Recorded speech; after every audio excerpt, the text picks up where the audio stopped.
Party تو سب سے زیادہ مضبوط مشکل وقت میں کھڑی ہے. اگر کوئی اور پارٹی ہوتی اتنے مظالم ہوتے, پارٹی کے خلاف اتنا پروپیگنڈا ہوتا, 200 سے زیادہ نشانات پہ اگر کوئی پارٹی لڑی جس کا لیڈر جیل کے اندر بے گناہ ہے, جس کی بیگم صاحبہ بے گناہ جیل میں, جن کی عزتدار بہنیں باہر جیل کے باہر دھکے کھا رہی ہوتی, لیڈرشپ دھکے کھا رہی ہوتی, آج اس کے بعد میری ڈیرہ غازی خان میں اینٹی کرپشن کورٹ میں جھوٹے کیسز میں وہ تھی, اب میری جو ہے وہ گجرانوالہ کی پیشی ہے. تو دیکھیے پاکستان تحریک انصاف تو مضبوط ہے, کھڑی ہے.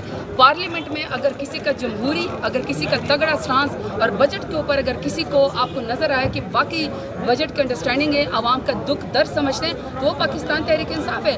بجٹ ہے تو پاس ہونا تھا, کیونکہ جو منافقت والے تھے, MKM والے جو منافقت والے تھے, پیپلز پارٹی والے, وہ 2 ہفتے ڈرامہ کر کے اپنے فنکشن لے کے منافقت کا سہارا لے کے آج بجٹ انہوں نے پاس کر لیا. اور ہم نے یہیں پر آپ کو پارلیمنٹ کے فلور کے اوپر کھڑا کہا تھا کہ یہی پیپلز پارٹی ان کو ووٹ دے گی, اور انہوں نے ووٹ دیا, وہ پرانی تنخواہ پہ چلے گئے. لڑا زمیندار کا مقدمہ لڑا, کسان کا مقدمہ ہم نے لڑا. ہم نے جو اس کا ہے یہ جو نئے سٹارٹ اپس ہیں ان کا ہم نے مقدمہ لڑا, جن کو ٹیکسز لگائے ان کا ہم نے مقدمہ لڑا, نوجوانوں کا. پاکستان تحریک انصاف تو مضبوطی سے کھڑی رہی ہے. اگر کوئی جوتے چھوڑ کے بھاگ گئے تو وہ پیپلز پارٹی PMLN پہ اسی پرانی تنخواہ پہ ووٹ دے کے دوبارہ سے واپس اپنے اس پہ چلے گئے ہیں.